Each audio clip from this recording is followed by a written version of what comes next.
తెలంగాణ కేబినెట్లో ఊహించని మార్పు జరగబోతుందా? తన సీటును కాపాడుకునేందుకు రేవంత్ బిగ్ స్కెచ్ వేశాడా? ఆ ముగ్గురిని సైట్ చేస్తే తనకు తిరుగులేదని భావిస్తున్నాడా? ఇప్పుడు మంత్రివర్గ విస్తరణ పేరుతో జరుగుతున్న సర్జికల్ స్ట్రైక్ లో బలి కాబోతున్నదెవరు? ఈసారైనా బలహీన వర్గాలకు రేవంత్ టీంలోకి ఎంట్రీ ఉంటుందా? ఈ గేమ్లో రేవంత్ ఎవరి సీటుకి ఎసరు పెట్టబోతున్నారు? అసలు రేవంత్ సీటుకు గ్యారంటీ ఉందా? కేబినెట్ లో ఎగరబోతున్న ముగ్గురు కీలక మంత్రులెవరు? రేవంత్ సీటును కొట్టేసేందుకు ఢిల్లీలో డీల్ చేస్తున్న ఇద్దరు లీడర్లెవరు? ఇప్పుడు తెలుసుకుందాం. కాంగ్రెస్ అంటేనే కలహాలకు, కాంట్రవర్సీకు కేర్ ఆఫ్ గా ముద్రపడింది. ఎందుకంటే గాంధీ భవన్ ఎప్పుడూ ఏదో ఒక గలాటాతోనే కలకలలాడుతుంది. ఇప్పుడు మాత్రం మంత్రివర్గ విస్తరణ అనే బాంబు పేలేందుకు గాంధీ భవన్ ముందు రెడీగా ఉంది. ముఖ్యంగా డిప్యూటీ సీఎం భట్టి సహా పలువురు మంత్రుల స్థానాలపై పెద్ద ఎత్తున చర్చ జరుగుతోంది. సామాజిక సమీకరణాలు, ప్రాంతీయ సమతుల్యత, రాబోయే ఎన్నికలను దృష్టిలో పెట్టుకుని అధిష్టానం కొత్త వ్యూహాలకు పదును పెడుతున్నట్లు ప్రచారం జరుగుతోంది.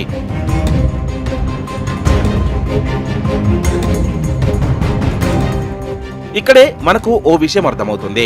అదేంటంటే సామాజిక సమీకరణాల పేరుతో డిప్యూటీ సీఎం భట్టి విక్రమార్కని బలి చేయబోతున్నారట. ఎందుకంటే కాంగ్రెస్ పార్టీలో సీనియర్ మోస్ట్ లీడర్ భట్టి. ఆయనకు సీఎం అయ్యేందుకు అన్ని అర్హతలు ఉన్నాయి. ఇప్పటికే కర్ణాటక ఫార్ములా తెలంగాణలో తెరపైకి వచ్చింది. ఈ సమయంలో రేవంత్ రెడ్డికి అడ్డుగా ఉన్నది ఒక్క భట్టి మాత్రమే. అందులో బలహీన వర్గాల బిడ్డ కావడం, నికార్సైన కాంగ్రెస్ లీడర్ కావడంతో ఆయనకు నెక్స్ట్ సీఎం పోస్ట్ గ్యారంటీ అని అందరూ ఇప్పుడు అనుకుంటున్నారు. ఇలాంటి సమయంలో కేబినెట్ మార్పు పేరుతో రేవంత్ రెడ్డి మార్కు రాజకీయంతో భట్టికి మంత్రి పదవి లేకుండా చేయబోతున్నాడనే ప్రచారం సోషల్ మీడియాలో వైరల్ గా మారింది. అసలే రేవంత్ రెడ్డి, పైగా అధిష్టానంకు ఏం కావాలో ఆయనకు బాగా తెలుసు.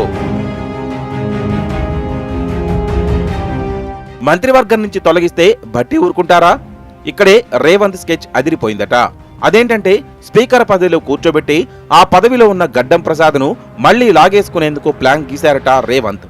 సో మొత్తంగా ఇప్పుడు బలహీన వర్గానికి చెందిన భట్టిని మంత్రి పదవి నుంచి తప్పించి స్పీకర్ పదవిలో కూర్చోబెట్టేస్తే రేవంత్ కి రూట్ క్లియర్ అవుతుంది. ఆయనకు పార్టీలోనూ సీఎం సీటు రేసులోనూ ఎవరు అడ్డుగా ఉన్నారని భావిస్తున్నట్లుగా ఓ వార్త చక్కర్లు కొడుతోంది. ఖాళీగా ఉన్న డిప్యూటీ సీఎం పదవిని రేవంత్ ఎవరికి కట్టబెట్టబోతున్నారో తెలుసా? పీసీసీ అధ్యక్షుడు మహేష్ కుమార్ గౌడ్కి. అవును, బీసీలకు పెద్దపేట వేస్తున్నానని చెప్పుకునే రేవంత్ తన సీఎం సీటును కాపాడుకునేందుకు మహేష్ కుమార్ కి డిప్యూటీ సీఎం పదవి ఇచ్చేసి సైలెంట్ మోడ్లోకి పంపించేస్తున్నారు. పైగా ఖాళీగా ఉన్న పీసీసీ చీఫ్ పదవిని తన అనుచరుడికి ఇవ్వాలనే ప్రతిపాదన ఇప్పటికే ఢిల్లీ ముందు పెట్టారట రేవంత్.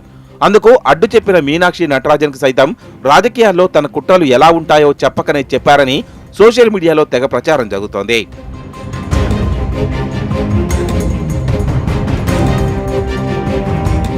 కాంగ్రెస్ పార్టీకి బీసీలంటే ఎంత ప్రేమనో ఇక్కడే అర్థమవుతుంది. రాష్ట్ర జనాభాలో 4.8% ఉన్న రెడ్లకు 4 కీలక మంత్రి పదవులు ఇస్తారట. 46% పైగా జనాభా ఉన్న బీసీలకు 2 మంత్రి పదవులిచ్చి చేతులు దులుపుకుంటారట. అందుకే తెలంగాణలో బీసీలంతా కాంగ్రెస్ ప్రభుత్వం చూపిస్తున్న కపట ప్రేమపై యుద్ధం ప్రకటిస్తున్నారని తెలుస్తోంది. మేమెంతో మాకంతా అనే నినాదం ఇప్పటికే కాంగ్రెస్ సీనియర్ బీసీ లీడర్లలో బలంగా వినిపిస్తోంది.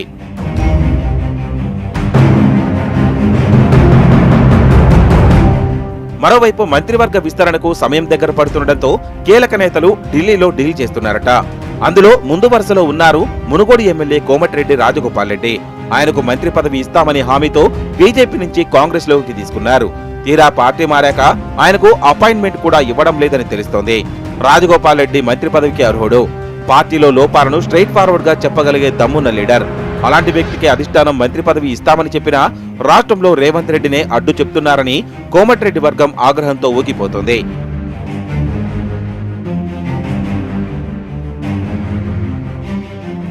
మరోవైపు ఎమ్మెల్యే మల్రెడ్డి రంగారెడ్డి కూడా మంత్రి పదవి కోసం ప్రయత్నాలు మొదలుపెట్టారని కూడా సమాచారం అందుతోంది. అలాగే జిల్లాలో ఎస్టీ సామాజిక వర్గానికి చెందిన బాలునాయక్ సైతం అవకాశం దక్కే ఛాన్స్ ఉందన్న టాక్ బలంగా వినిపిస్తోంది. మంత్రి పదవుల కోసం పంచాయతీ అలా ఉంటే మరి రేవంత్ కేబినెట్ నుంచి అవుట్ కాబోతున్న ఆ మంత్రులు ఎవరో తెలుసా?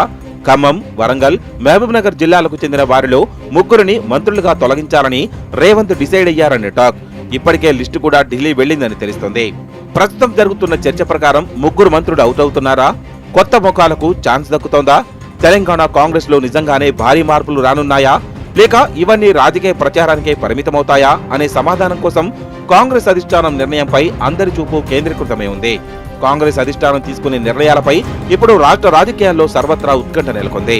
ఇంతకీ రేవంత్ టీంలో ఎవరెవరు కొనసాగుతారు, ఎవరెవరు కొత్తగా చేరుతారు అన్నది చూడాలి మరి.